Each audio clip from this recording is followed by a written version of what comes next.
La montre que vous découvrez dans cette vidéo, c'est la Direnzo DRZ02. Alors elle est inspirée de l'automobile des années 50, avec des caractéristiques modernes évidemment, et un style très affirmé. Alors c'est une montre qui est pensée pour les amateurs de ce style, donc rétro automobile, qui sont en recherche d'une excellente montre pour tous les jours, et qui ont un budget d'environ 405 €. C'est Vivien de La Petite Trotteuse, et bienvenue dans ce nouveau test.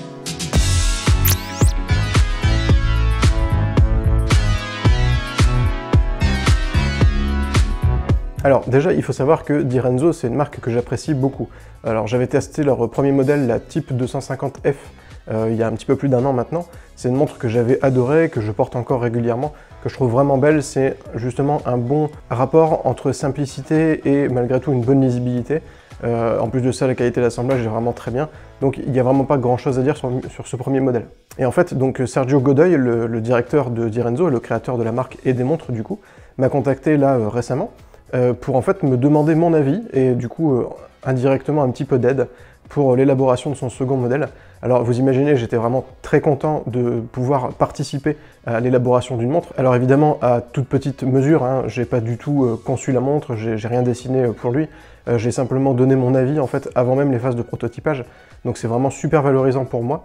Du coup j'en profite pour le remercier de m'avoir fait confiance, et puis il m'a tellement fait confiance qu'il m'a aussi envoyé un prototype de cette DRZ02 que je vous présente ici. Attention, la montre que je vous présente ici, c'est un prototype. Il y a quelques détails qui peuvent encore changer d'ici à la production de la version finale. Alors, je ne les connais pas tous exactement. Après, là, le modèle que j'ai, c'est un prototype qui est vraiment très proche du modèle final. Je pense qu'on est à 99% de la montre qui va être vendue ensuite. Mais il y a quelques petits détails qui vont être ajustés. Il y en a 2 ou 3 que je vais vous citer tout au long du test, et vous verrez, c'est pas grand-chose de bien méchant. Cette Direnzo DRZ02, eh bien, elle est livrée dans une grosse boîte noire en carton épais. Et quand je dis grosse, effectivement, elle est vraiment imposante. C'est beaucoup plus gros que la taille des boîtes de montres que j'ai l'habitude de recevoir. Et en fait, ce qui est vraiment sympa, c'est à l'intérieur de cette boîte, puisqu'on découvre en fait un étui en cuir épais. C'est un cuir qui est vraiment d'une épaisseur assez impressionnante. Il est très beau. À l'extérieur, le coloris tend un petit peu vers le rouge bordeaux, c'est très joli. On a le logo qui est imprimé sur la face avant de cet étui. Et à l'intérieur, en fait, c'est du cuir vraiment très brut. Il n'y a aucun travail sur la matière en elle-même. Et je trouve que c'est vraiment un point fort puisque ça permet d'avoir un cuir qui est vraiment, voilà, encore une fois, très brut, très naturel et qui a été assez peu modifié. Donc cet étui, eh bien, il peut contenir 2 montres et un bracelet supplémentaire. Il se referme un peu comme un watch roll, donc en s'enroulant, et il y a une petite pression qui permet de maintenir le tout fermé. Donc voilà, globalement, ce packaging, il est vraiment très beau. Ça permet, quand on reçoit la montre, d'être très bien accueilli, entre guillemets, par l'emballage de la montre. C'est super joli, en plus de ça c'est utile parce que ce genre d'emballage, eh bien, ça va pouvoir resservir ensuite si vous partez en week-end, etc. Ou tout simplement pour ranger vos montres chez vous. Donc voilà, un gros 10 sur 10 pour le packaging. Au niveau de la montre en elle-même, ce qu'on peut dire c'est que globalement, en fait elle est plutôt originale. Alors c'est pas une montre qui se veut être particulièrement farfelue, elle n'est pas complètement décalée, comme on peut voir sur certains modèles vraiment qui sortent complètement des sentiers que tout le monde connaît, des codes horlogers que tout le monde connaît. Ici c'est une montre qui reste assez, je dirais, classique, mais en fait il y a pas mal de détails qui font qu'elle devient plutôt originale. Alors déjà au niveau du boîtier, c'est un boîtier qui est quand même assez massif. Il fait 48 mm de hauteur sur 41 mm de largeur pour 11 mm d'épaisseur. Donc voilà, c'est une montre qui se destine plutôt au poignet, on va dire large entre guillemets, dans le sens où sur un poignet féminin vraiment très fin, la montre va faire assez massive. Après voilà, encore une fois, c'est pas une montre qui est particulièrement réservée aux hommes. Tout le monde peut la porter, il n'y a aucun souci là-dessus, mais c'est vrai que de par sa taille, il vaut mieux peut-être privilégier les poignets plutôt larges. Les cornes d'attache du coup du bracelet sont vraiment très larges, elles sont très imposantes. Visuellement, ça me choque pas du tout, et en plus de ça, ça permet d'avoir une vraie sensation de robustesse en fait avec ce boîtier. On a vraiment l'impression que la montre est incassable. J'ai pas testé, hein, je teste jamais de casser les montres pour les tests, ce serait un petit peu dommage quand même. Mais voilà, en tout cas, entre les mains, on a vraiment une bonne impression de robustesse. C'est très agréable et c'est vraiment satisfaisant en fait, de l'avoir en main. Et donc, je parlais d'originalité, et du coup, au niveau de ce boîtier, on a 2 détails qui sont vraiment un peu différents. Alors déjà, sur le côté du boîtier, en fait, on a une découpe qui est faite dans la profondeur du boîtier, qui est de forme ovale. Alors c'est très joli, c'est juste assez profond pour que ça se voit, sans que pour autant ça fasse une impression de trou dans le boîtier. Et en plus de ça, ce qui est très malin, c'est que du coup, lors de la conception de cette montre, en fait, ils ont misé entre un revêtement poli et brossé. Donc en fait, toutes les parties vraiment les plus visibles, donc l'avant du boîtier par exemple, sont entièrement brossées de façon à avoir un rendu plutôt discret. Et uniquement les côtés sont polis. Donc c'est vraiment très joli, ça permet d'ajouter en fait une sorte de touche d'élégance, hein, très simplement. C'est vraiment très très beau, on a un soin du détail qui est assez bluffant, et que moi en tout cas j'apprécie beaucoup. Et du coup, deuxième originalité, en fait la lunette supérieure, donc la partie métallique qui entoure le verre de la montre, eh bien en fait c'est une lunette qu'on appelle sandwich. Donc en gros, c'est très simple, elle est simplement posée au-dessus du boîtier. Enfin en tout cas c'est l'impression qu'on a visuellement, évidemment elle est quand même bien fixée. Mais en fait cette lunette c'est assez joli, elle a une découpe qui est vraiment très originale, c'est assez difficile à décrire, je pense que plutôt que des mots, il vaut mieux des images, donc je vous invite à regarder cette vidéo, et puis les photos que évidemment j'ai mis dans l'article textuel, je vous mets les liens dans la description. Alors, en plus de ces découpes et de cette lunette plutôt sympa, on a une couronne de réglage qui est, elle, vraiment très très soignée. Elle est en fait assez large et elle est décorée de plusieurs petites graduations qui sont très fines. Elles sont pas trop profondes, on n'a pas une couronne de réglage qui est vraiment massive, comme on peut voir par exemple sur certaines montres militaires. Ici, c'est tout en finesse. Et évidemment, on a le logo de Direnzo qui est imprimé, qui est même gravé sur cette couronne. Ah, voilà, elle est vraiment très très jolie. Et à l'arrière du boîtier, eh bien, on a un fond transparent qui permet d'entrevoir le mouvement automatique qui alimente cette montre, puisque évidemment, c'est un peu la philosophie de Direnzo, c'est de proposer des montres mécaniques à prix abordable, et donc celle-ci eh bien, ne fait pas l'impasse sur un mécanisme automatique. Et en fait, c'est le constructeur Sellita qui a été choisi, et son calibre SW200. Alors il faut savoir quand même que Sellita, c'est une grande référence suisse. Alors c'est pas du très haut de gamme, on n'est pas sur des mécanismes équivalents à ce qu'on trouve sur des montres à 5000 €, évidemment, mais ça reste quand même un très bon niveau de gamme, surtout en restant à ce prix-là.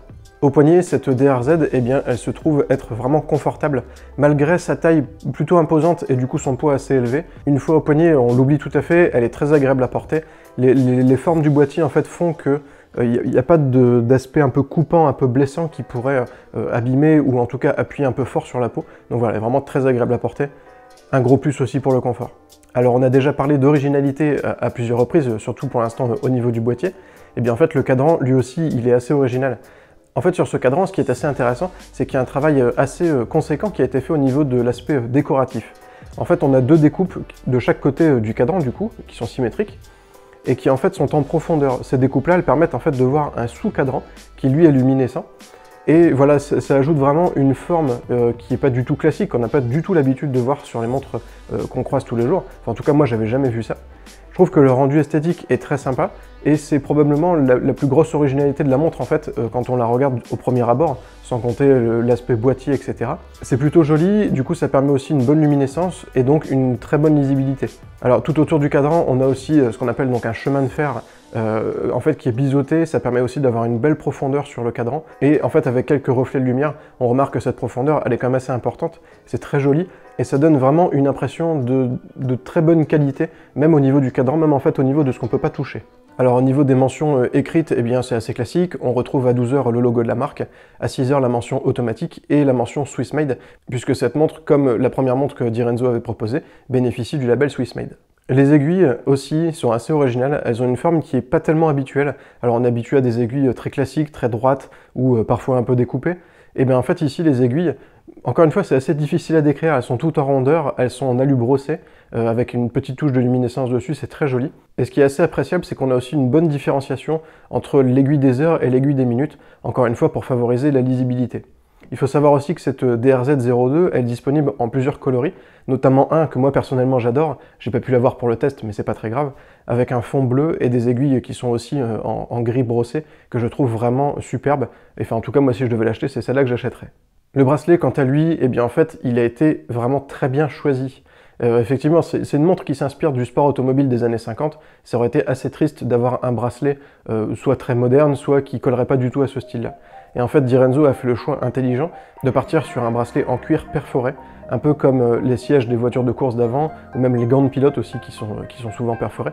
Donc voilà, c'est un très bon choix. Le cuir est vraiment de super bonne qualité, il est très épais, il reste assez souple quand même, et en fait, il y a une sorte de vernis dessus, un petit peu satin.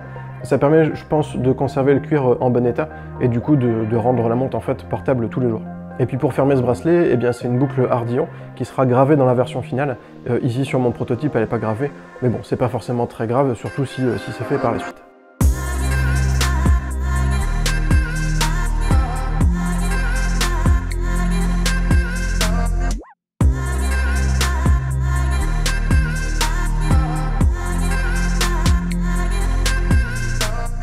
Pour conclure avec cette Direnzo DRZ02, en fait, je vais vous donner mon avis très personnel. Moi, personnellement, je l'adore. Je trouve qu'elle est vraiment très jolie. Au niveau de la qualité des assemblages, au niveau de la lisibilité, au niveau du confort, il n'y a vraiment rien à dire.